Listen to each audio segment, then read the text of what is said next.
Kadur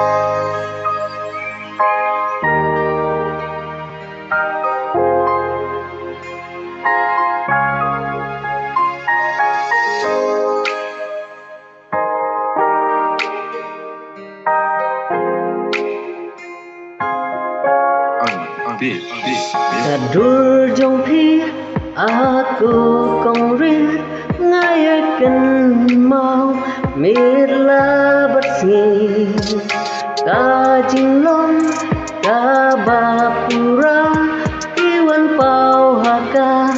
jing im ka jonga ngam laban let ngayakan mau ya pi man la ngan la kasih habatya o habasyong ang yapi marway ngayay puson bandan bat hingakwa edik lano hinsau to chisha ang yapi hakajing imjonga larvai ba hibaro shilta wan se e hajing im jonga yapi marway ngalajir menta dilongkon kapuri blay iwan pau haka jing im ka jonga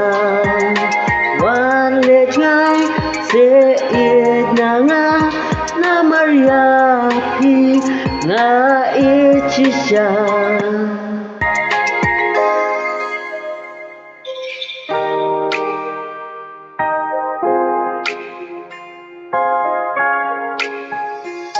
nadu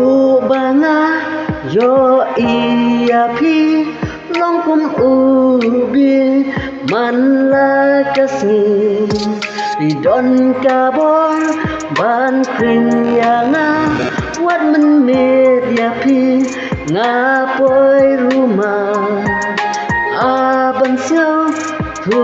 yaka jing ika jonga ngada ichisha wan se e wan pengen yanga